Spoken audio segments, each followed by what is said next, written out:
Start. Gandhi ji वास्तव में दार्शनिक नहीं थे। वे एक कर्मठ और व्यवहारिक व्यक्ति थे और किसी अन्य को मार्ग सुझाने से पूर्व वे स्वयं उस मार्ग पर चलना आवश्यक समझते थे।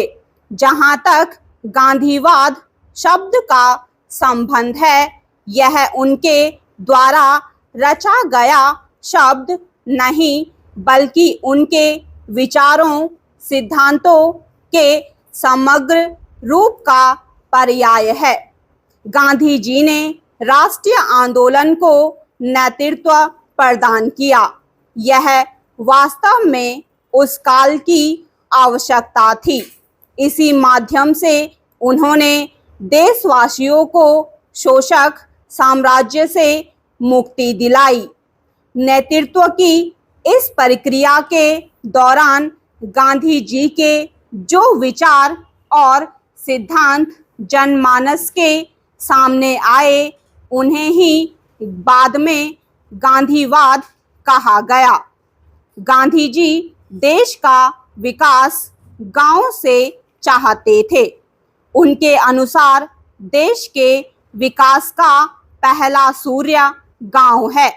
राम राज्य के संबंध में गांधी जी ने एक स्थान पर स्वयं लिखा कि धार्मिक एवं आध्यात्मिक दृष्टि से इसे पृथ्वी पर ईश्वर का राज्य कहा जा सकता है।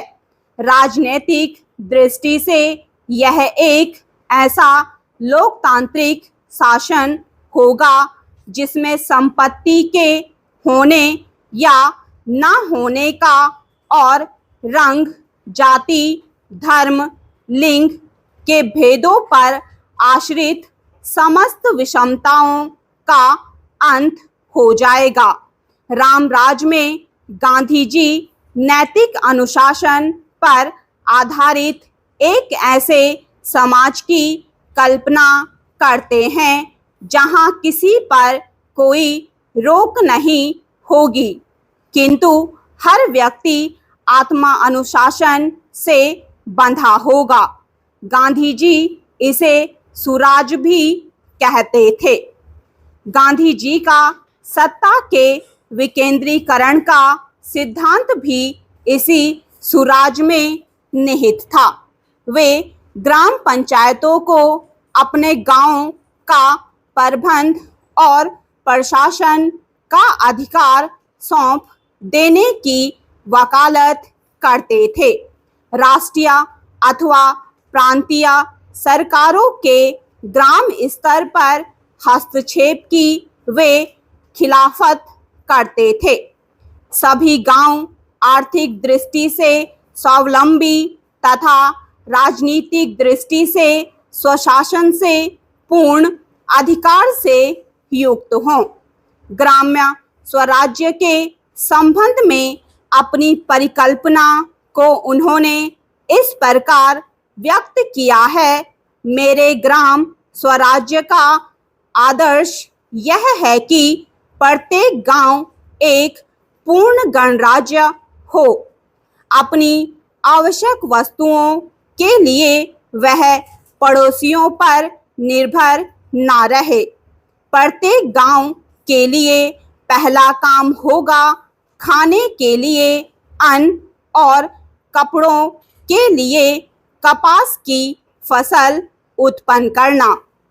पशुओं के लिए गोचर भूमि तथा लोगों के खेल कूद एवं मनोरंजन के लिए खेल के मैदान की व्यवस्था करना भी ग्राम पंचायत का कार्य होगा। ग्राम का प्रत्येक कार्य यथासंभव सहकारिता के आधार पर किया जाएगा। गांधी जी व्यक्तिगत स्वामित्व का विरोध करते थे।